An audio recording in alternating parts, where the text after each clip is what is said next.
샬롬. 오늘 또 주님의 은혜와 평강이 여러분 가운데 함께 하기를 축복합니다.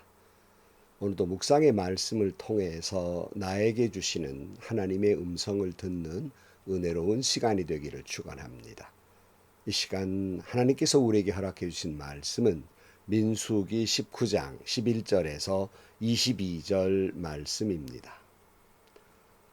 어느 누구의 죽음이든 사람의 죽음에 몸이 닿은 사람은 이래 동안 부정하다. 그는 사흘째 되는 날에 이래째 되는 날 붉은 암송아지를 불사른 재를 탄 물로 스스로 정결하게 하여야 한다. 그러면 정하게 될 것이다. 그러나 그가 사흘째 되는 날과 이래째 되는 날에 자기의 몸을 정결하게 하지 않으면 그냥 부정하다. 누구든지 죽음 곧 죽은 사람의 몸에 닿고도 스스로 정결하게 하지 않은 사람은 주의 성막을 더럽히는 사람이다. 그 사람은 반드시 이스라엘에서 끊어져야 한다.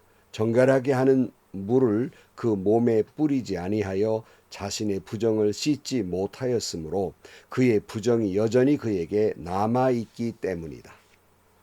다음은 장막에서 사람이 죽을 때 지켜야 할 법이다. 그 장막 안으로 들어가는 사람이나 그 장막 안에 있는 사람은 모두 이래 동안 부정하다.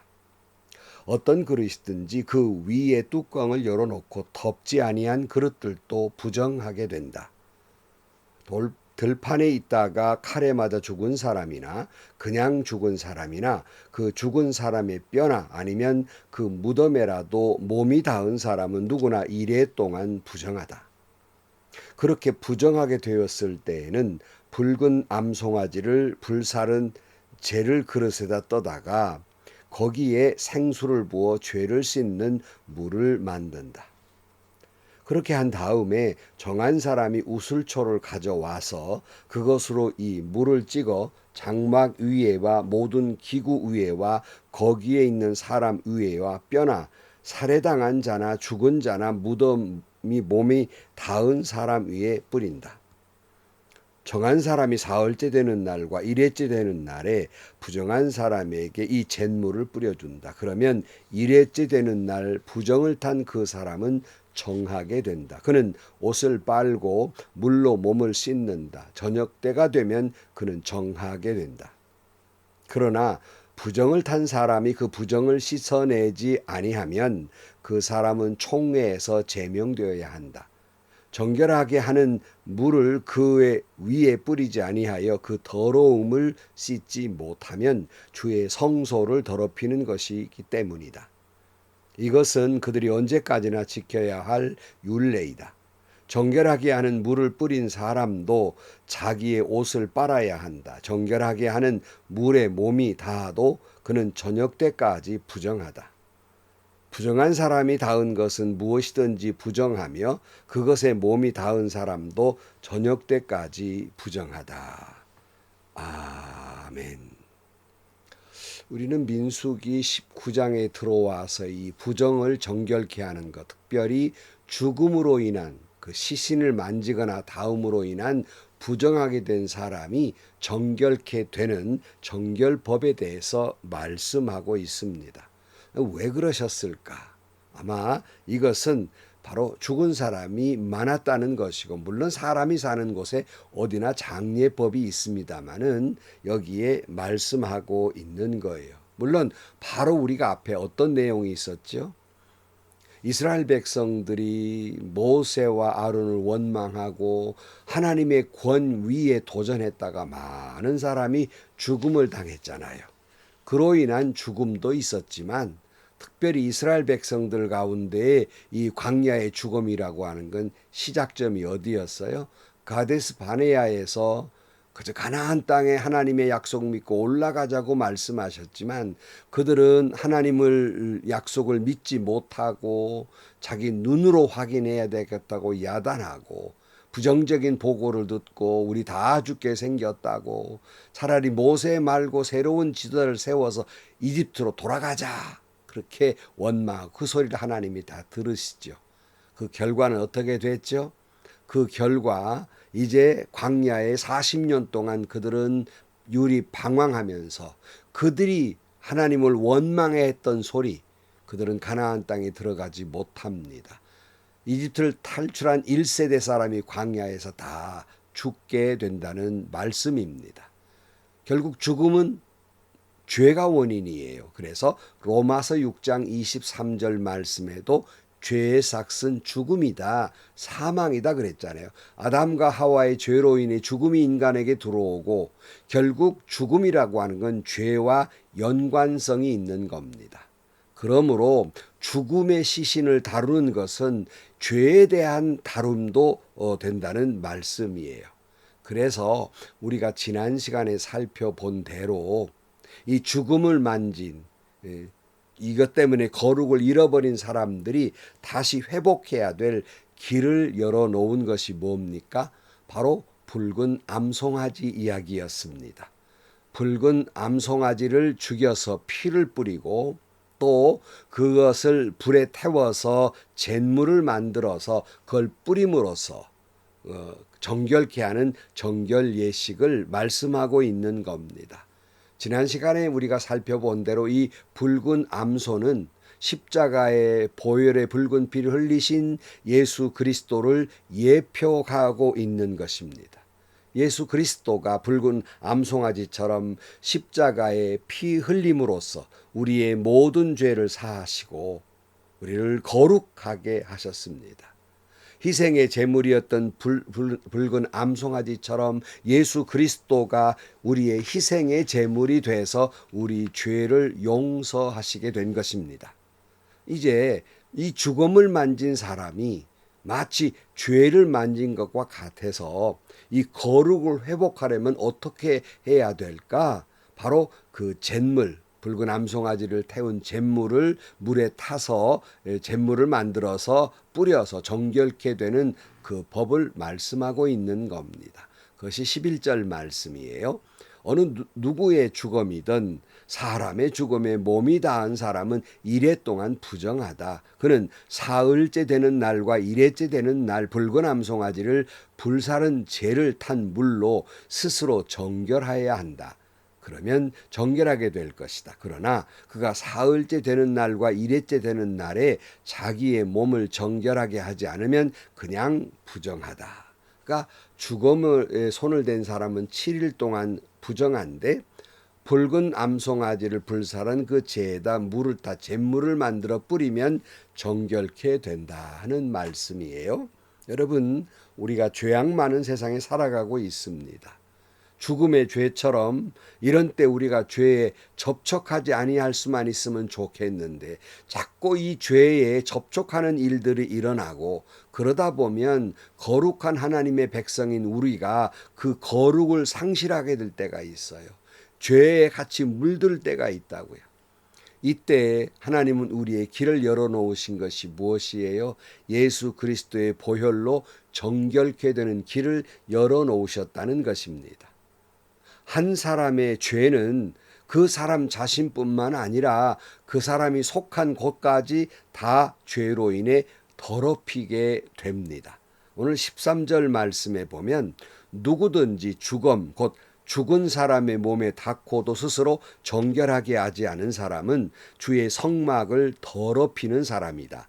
그 사람은 반드시 이스라엘에서 끊어져야 한다. 정결하게 하는 물을 그 몸에 뿌리지 아니하여 자신의 부정을 씻지 못하였으므로 그의 부정이 여전히 그에게 남아있기 때문이다. 그러니까 죄 가운데 있는 사람이 주님의 보혈의 공로를 의지해서 주님의 그 핏부림으로 인해서 그걸 의지하고 회개하고 용서함 받지 않으면 그 사람이 속한 공동체는 그로 인해서 죄로 물들게 된다는 말씀이에요. 그렇기 때문에 그런 사람들은 반드시 그 공동체에서 쫓아내야 한다는 것이에요. 다시 말씀드립니다만 교회란 어떤 것입니까? 교회란 죄 없는 의인이 오는 것이 아니에요. 주님이 의인을 부르러 왔다고 말씀하고 있지 않습니다. 교회의 공동체라고 하는 것은 특별히 세상에는 죄 없는 사람이 없을 뿐만 아니라 교회 공동체는 죄인이 예수 그리스도의 십자가의 보혈로 회개하고 용서함 받는 사람이 오는 것이 바로 교회예요. 만약에 어떤 사람이 그 죄를 십자가의 보혈로 정결케 되지도 못하고 믿지도 아니한 사람이 교회 공동체에 있을 때 바로 그를 쫓아내라는 것이에요. 다시 말씀드립니다. 여러분, 교회는 사실은 어떤 죄인이라도 오는 것이지요. 높은 사람이나 가난한 사람이나 중죄를 지었든지 가벼운 죄를 지었든지 누구나 오는 것이에요. 그러나 문제는 그런 사람들이 교회에 와서 예수 그리스도의 무릎을 꿇고 주님의 십자가의 보혈로 회개하고 용서함 받고 죄 씻음 받은 사람이 있는 곳이 교회예요. 교회는 그런 사람들은 무한대로 받아들여야 됩니다. 죄의 과중에 관계없이, 피부 색깔에 관계없이, 부유한 자나 가난한 자나 배운 자나 배우지 못한 자나 가림없이 누구나 다 죄인이 교회에 들어와 십자가의 보혈을 의지하여 용서함 받고 거룩한 사람이 되는 것이 교회예요. 그러므로 교회는 무한대로 죄인을 받는 곳이 돼야 합니다. 문제는 교회에 들어와서도 십자가의 보혈의 공로를 믿지 못하고 예수 그리스도의 십자가의 보혈을 믿지 못하고 이에 따라 그리스도의 십자가로 회개하고 용서함 받지 못한 사람이 교회 안에 있다는 거예요. 그래서는 안 되는데 우리가 구분하기도 어렵고 이런 사람들이 교회에 있어요.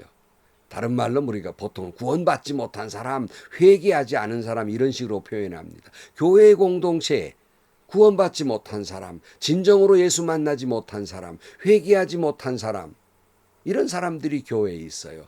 그렇다고 이제 막 온 사람이 그런 사람이란 말은 아니에요. 목사에도 그런 사람이 있고요. 장로, 집사, 권사에도 이름만 그저 번드러하게 직분을 가졌지 여전히 십자가의 보혈로 용서함 받지 못하고 구원받지 못하고 회개하지 않는, 진실로 회개하지 않는 사람들이 교회 공동체에 있어서 교회를 어지럽히는 거예요. 이런 사람들을 이제 오늘 본문은 쫓아내라 이렇게 말씀하고 있어요. 왜? 그 공동체를 망치기 때문입니다. 오늘 14절이에요. 다음은 장막에서 사람이 죽을 때까지 지켜야 할 법이다. 그 장막 안으로 들어가는 사람이나 그 장막 안에 있는 사람은 모두 이래 동안 부정하다. 어떤 그릇이든 그 위에 뚜껑을 열어놓고 덮지 아니한 그릇들도 부정하게 된다. 그러니까 여러분, 죄로 인한 죽음은 사람 자신에게도 문제가 있지만 뚜껑을 덮지 않은 그릇에도 부정하다고 말씀하고 있어요. 이 죄가 얼마나 주변을 부정하게 만드는지, 그 전파성이 얼마나 그저 대단한지, 선한 것, 선한 영향력은 참 더디 영향력이 퍼지만 죄는 어쩌면 그렇게 신속히 퍼져가는지, 마치 우리가 몇 년 동안 겪은 것처럼 코비드 바이러스 때문에 그저 중국 전체가 삽시간이고 온 세계가 삽시간의 고통을 아는 것처럼 죄라는 건 그렇단 말이에요. 그러므로 이것을 정결하게 하지 아니하면 온통 죄로 물들게 돼 있는 겁니다. 또 그것은 들판이든 또는 보통 일반적인 것이든지 간에 죽은 사람이면 그 뼈든지 그 무덤이라도 저촉된 사람은 부정하다 이렇게 말하고 있어요. 이건 사람에 대한 이야기가 아니에요. 시신에 대한 얘기가 아니에요. 죄에 대한 이야기예요. 여러분, 죄는 들판이든 집에서든 어디서나 일어납니다. 죄는 온 세상을 부정하게 만들어요. 마치 바이러스든 우리를 괴롭히는 미세먼지든, 미세먼지 날릴 때 뚜껑 열어놓으면 그거 다 부정하게 되잖아요. 먼지가 들어가서. 온통 세상을 괴롭힌다는 말씀이에요. 우리를 부정하게 만들어요. 죄로 인해 부정한 사람이 깨끗하게 되지 않으면 그러기에 제명해버리라는 거예요. 또 그런 부정한 사람을 닿는 사람도 부정하다는 겁니다. 그러므로 여러분, 우리는 이 죄로 물든 사람과 가까이에서는 안 되는 거예요. 베드로전서 1장 15절 말씀에 여러분을 불러주신 거룩하신 분을 따라 모든 행실을 거룩하게 하십시오. 성경에 기록하기를 내가 거룩하니 너희도 거룩하여라 하였습니다. 그랬고 데살로니가 전서 5장 22절 말씀에 보면 갖가지 모양의 악을 멀리 하십시오 그랬어요. 여러분, 세상은 다시 말씀드리지만 이 죄라는 것이 아주 바이러스가 코비드가 문제가 아니에요. 이 죄성에 대한 바이러스는 무섭게 사람의 마음을 점령하고 있고 온통 사람을 세계를 더럽히고 있어요. 누구도 피해갈 수 없습니다. 하나님은 그런 이스라엘 백성들에게 이 죄로 인해 죽음의 부정함을 씻기 위해서 붉은 암송아지를 준비한 것처럼 우리의 낙함을 아시는 주님께서 그 길을 열어놓으신 것이 예수 그리스도 십자가의 보혈입니다. 우리는 예수 그리스도 십자가의 보혈로 우리를 죽음에 이르게 하는 죄를 씻어버리게 하고 거룩한 백성이 되어야 해요. 하나님이 그 길을 열어놓으신 거예요. 성도 여러분, 그러므로 죄는 모양이라도 버려야 됩니다. 이름도 기억하지 말고 모양이라도 기억하지 말아야 됩니다. 조금만 접촉되면 바이러스처럼 온통 이 세상을 다 더럽힐 뿐만 아니라 내 생각과 내 몸뿐만 내 생각과 내 마음과 내 영혼을 더럽히는 것입니다. 그런 거로 우리가 오직 예수 그리스도의 보혈의 공로로 죄 씻음을 받아야 하고 비로소 그때 거룩한 백성이 될 수 있는 것입니다. 그러기에 여러분, 오직 우리는 주님만 바라보셔야 됩니다. 그러기에 우리는 이 죄악 많은 세상에서 거룩한 백성으로 살고 죄에 물들었을 때 회개의 영이 있도록 우리는 성령을 의지해야 합니다. 여러분, 우리 모든 죄가 예수 그리스도의 보혈의 공로로 씻음을 받고 거룩한 백성이 되고 여러분 자신뿐만 아니라 여러분이 있는 공동체와 가정이 거룩하게 되고 여러분의 인생의 생각이나 말이나 행동이나 영혼도 그리스도의 보혈로 정결케 되기를 주의 이름으로 간절히 축원합니다. 기도하시겠습니다. 하나님 아버지, 세상은 온통 죄로 물들어 있는 세상이기에 아무리 우리가 하나님의 거룩한 백성으로 살고자 하나 우리를 그냥 두지 아니하고 우리를 온통 더럽히고 있는 죄악 가운데 살아가고 있습니다. 성령께서 우리 안에 계시사 우리를 그 죄의 유혹에 넘어지지 않게 하시고 말씀으로 무장하게 하시고 기도로 무장하게 하시고 때로는 우리가 죄인일 수밖에 없기에 예수 그리스도의 보혈의 십자가의 공로로 그리스도의 보혈이 내 영에 깊이 또한 뿌림을 받아서 모든 죄를 용서함 받고 거룩한 백성이 되고 하나님의 거룩한 백성으로 살아가게 하여 주옵소서. 예수님의 이름으로 기도하옵나이다. 아멘. 개인적인 이야기입니다만 제가 부목사 시절에 어느 교인 부모님이 돌아가셔서 갔더니 이렇게 시골이라 방이 조그마해요. 근데 안방에 조그만 안방에 시신을 이렇게 안치해 놨는데 저더러 그 방에 들어가라는 거예요. 근데 폐병으로 돌아가셨다는 겁니다. 근데 저는 젊어서 무서운데 자기들은 건너방이고 나만 목사님만 들어가서 예배를 드려달라는 겁니다. 그런 말 있잖아요. 폐병으로 죽은 사람 그 폐결핵 균이 나와서 곁에 있는 사람 폐병 걸리게 한다고 그러는데 저더러 거기 들어가라는 겁니다. 죽으면 죽으리라 하고 들어가서 예배를 드리고 뭐 냄새나고 뭐 향 피우고 뭐 오소리 잡는 것처럼 뭐 보통이 아니죠. 예배를 드리고 나온 적이 있습니다. 여러분, 그 방처럼 죽음이라고 하는 죄가 우리를 이처럼 온통 바이러스처럼 더럽히고 있습니다. 성령을 의지하시고 그리고 십자가의 보혈로 정결케 되기를 축복합니다. 거룩한 백성이 되기를 축복합니다. 행복하시고요. 좋은 일이 가득한 하루가 되시기를 주님의 이름으로 간절히 축원합니다.